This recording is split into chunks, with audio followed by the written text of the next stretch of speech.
soir du Seder, il y a une importance particulière à la question des enfants, le fameux Manishtana.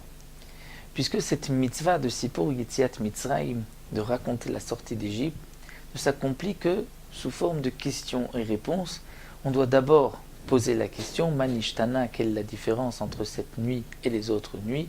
Et ensuite, le père de famille, le père va répondre à ses enfants, il va raconter la Haggadah, la raison pour laquelle il y a une différence entre ce soir-là et les autres soirs.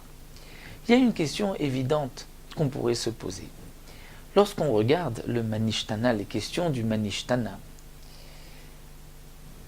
l'enfant pose la question, comment se fait-il qu'aujourd'hui on ne mange que accoudé, alors que généralement on peut manger accoudé ou assis normalement, ou qu'aujourd'hui on va tremper 2 fois, ou on mange du maror, alors que l'enfant n'a pas encore vu toute cette procédure, toutes ces mitzvot, puisque le Manishtana est au début de la Haggadah, avant même qu'on ait mangé la matzah, qu'on ait consommé le maror. Quelle est donc l'explication? Comment se fait-il que l'enfant va poser des questions alors qu'il ne sait pas encore, qu'il n'a pas vu? Est-ce que l'enfant a déjà appris auparavant quel était l'ordre du soir, et donc c'est pour cela qu'il se pose des questions? Une lecture simple, en vérité, dans la Mishnah, dans Masechet Psachim, nous permettra de répondre à cette question. Dans Masechet Psachim, le Daf Kuf Tet Zayin, c'est marqué Mazgulo Kos Sheni. On va verser un 2e verre de vin. Un 2e verre de vin avant d'avoir mangé. Vekan ben shoel aviv. Et ici, le fils posera la question à son père. Veimendaad beben. Et si le fils n'a pas de sagesse, ne peut pas poser de questions, aviv melamdo. Son père va lui apprendre. Et la Mishnah ensuite nous rapporte le Manishtana Laila Hazeh, quelle est la différence cette nuit des autres nuits. Toutes les nuits nous mangeons Chametz ou Matzah, cette nuit nous ne mangeons que de la Matzah. Toutes les autres nuits on mange Sharir à côte d'autres légumes, aujourd'hui ce n'est que Maror. Et toutes les nuits on ne trempe pas ce que l'on mange, alors qu'aujourd'hui on va tremper 2 fois. Et en fonction de l'intelligence du fils, le père répondra à ces questions. Et là aussi la Mishnah nous dit Matrid Biknut Mesem Bishvar, il commencera à Biknut, Ovdei Avotazara, pour terminer que Akadosh Baruch Hu nous a ramenés sous les ailes de la Shrina. Lorsqu'on regarde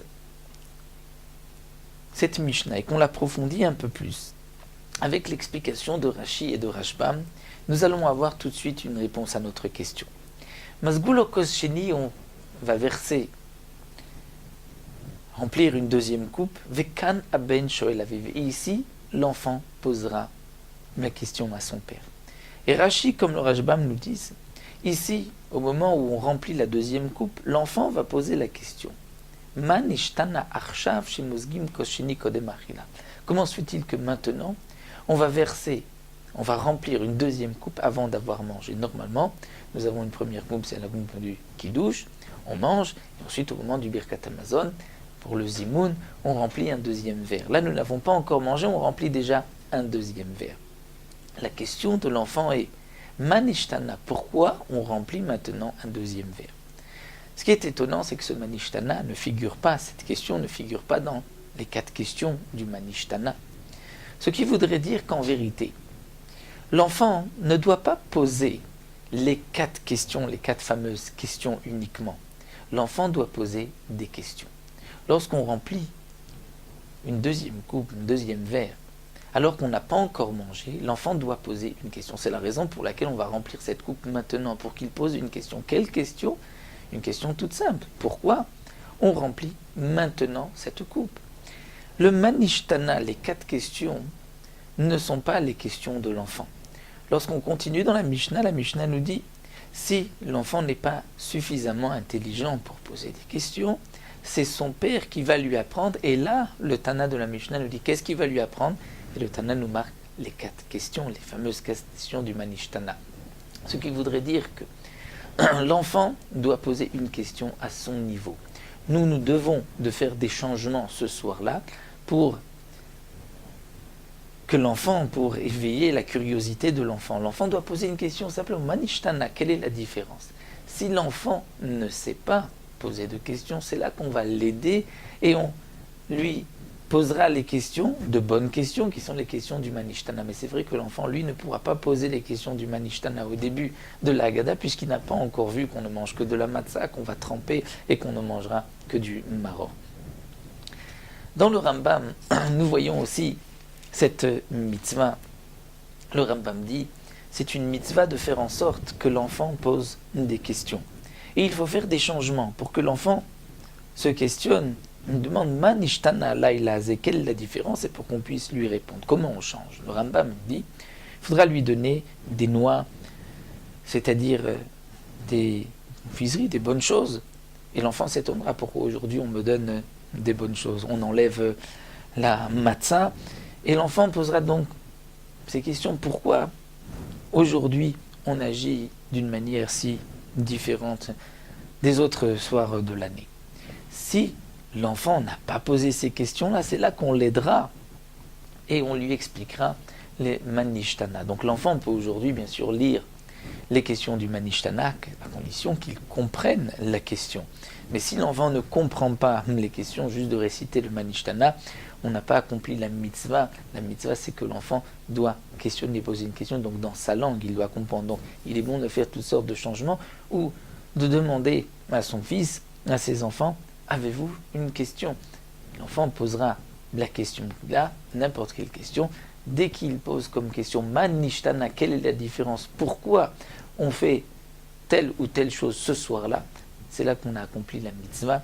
L'enfant a posé la question, on peut maintenant lui répondre.